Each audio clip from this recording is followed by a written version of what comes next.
Oke, menulis buku apa itu namanya? Buku Hah? Banyak menulis buku sejarah hidup gitu. Buku memoir. Ya, menulis, seseorang bebas untuk menulis tentang sejarah hidupnya, akan tetapi harus hati-hati karena itu kan buku akan diedarkan. Kalau diedarkan jangan sampai mengarah ke pencemaran nama baik, karena kalau misalnya diceritakan kejadian waktu dia umur 15, berarti berapa puluh tahun lalu itu? 16 tahun yang lalu. Ada, kalau dia menyebutkan nama pelakunya, bahaya, karena nggak ada bukti lagi, nggak ada saksi, sehingga nanti nama-nama yang disebutkan dalam buku itu sebagai pelaku yang melakukan, apakah itu pelecehan atau tidak, kalau baru disebutkan sekarang, itu bisa pencemaran nama baik, bisa mengarah ke pidana. Jadi kalau nulis buku memoir jangan sebutkan nama, nggak boleh sebutkan nama. Makanya dia di buku tersebut kan sebenarnya nama aslinya Robi, diduga disclaimer ya, namanya sebenarnya Robi, cuman di buku itu ditulis Bob. Ya nggak apa-apa, asal jangan ditulis nama dari orang yang dituduh sebagai pelaku. Kalau menyebutkan nama samaran itu adalah teknik untuk melindungi dari laporan pidana oleh si yang namanya disebut, karena itu bisa dianggap sebagai fitnah, bisa kena pencemaran nama baik, ya. Lalu untuk kejadian yang di masa lalu itu ketika umur 15 tahun dan sekarang ini, maksudnya bisa gak sih Bang itu dibawa ke ranah? Iya, saya kira tujuan dia mungkin bukan lagi soal untuk menempuh upaya hukum, ya kan? Ada apakah itu kemungkinan diduga untuk namanya terkenal jadi viral, atau juga bisa juga untuk memberikan pelajaran agar jangan terulang kepada orang lain. Ya, kita nggak tahu motivasinya apa. Tapi kalaupun ada tindak pidana pun itu sudah ada daluarsa, ya. Tiap pidana itu ada masa waktunya, sudah daluarsa, nggak bisa lagi ditempuh upaya hukum. Tergantung dari perbuatan pidana itu apa. Di KUH pidana itu ada, tiap perbuatan pidana itu ditulis perbuatan ini berapa tahun, perbuatan ini berapa tahun, sudah lewat waktu, nggak bisa lagi diproses gitu loh, ya.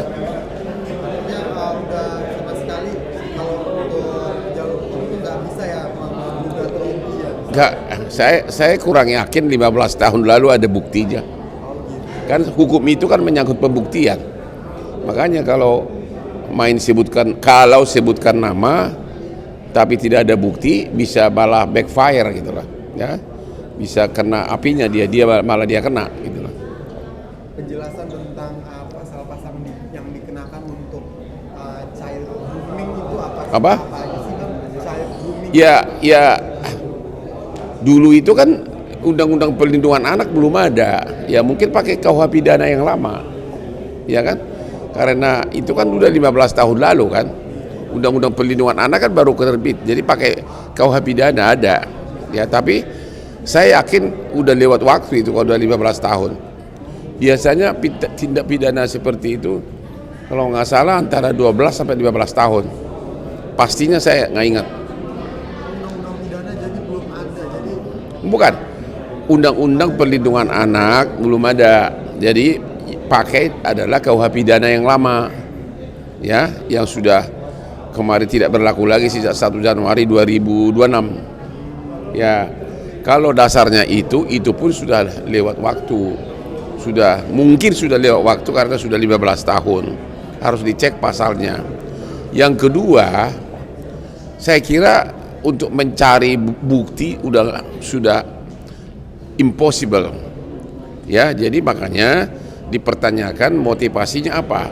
Apakah untuk memberikan contoh pelajaran agar jangan terulang kepada orang lain, atau untuk popularitas agar viral, kita nggak tahu. Karena kalau memang niatnya untuk menghajar pelakunya, kenapa pakai nulis buku? Kenapa nggak langsung aja laporin, ya kan? Kenapa nggak lapor polisi atau gugat perdata gitu kan? Perbuatan melawan hukum.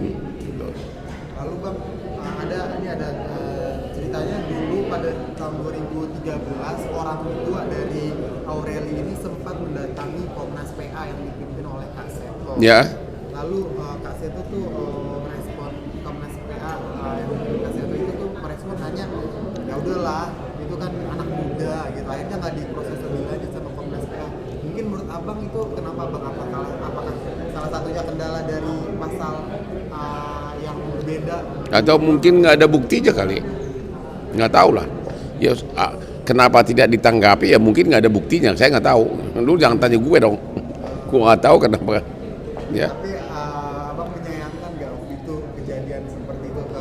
Ya kalau kejadiannya seperti itu ya harusnya kan itu untuk Komnas Perlindungan Perempuan kan, atau Komnas Perlindungan Anak, harusnya ditanggapi dulu, ya kan? Coba apakah buktinya udah cukup atau tidak? Rasanya kalau memang buktinya kuat dan belum daluarsa, kayaknya hampir nggak mungkin dia ditolak gitu loh. Tapi apa sih bang yang bisa dilakukan Komnas PA bang sebenarnya? Apa? Apa sih yang sebenarnya bisa dilakukan Komnas PA yang dipimpin oleh Kak Seto tersebut pada waktu itu? Kepada waktu itu dia hanya membantu si korban untuk secara moral, secara mentalnya pulih kembali, dan juga mungkin membantu untuk bantuan hukum gitu loh. Ya mungkin dibantu diarahkan ke pengacara gitu loh. Hanya itu. Komnas Perlindungan Anak atau Perempuan tidak punya kewenangan memutus atau mempidana orang, ya kan? Hanya semacam ya pemberi masukan lah. Mungkin dia juga membawa si korban melapor ke polisi gitu loh. Bang, untuk menegaskan kembali bang, untuk yang tadi abang menjelaskan di awal tentang pencemaran nama baik bang, kan bukunya tuh sebenarnya nggak secara spesifik. Apa? Iya, kalau nggak disebutkan nama, ya itu bukan pencemaran nama baik. Ya, bukan pencemaran nama baik kan harus disebutkan nama kan. Walaupun netizen ini udah Ya itu urusan netizen lah ditafsirkan. Selama tidak disebutkan nama dalam buku itu, maka itu bukan pencemaran nama baik. Walau kemudian orang menafsirkannya, itu bukanlah, tidak dapat dipersalahkan kepada si penulis buku. Ya. Oke.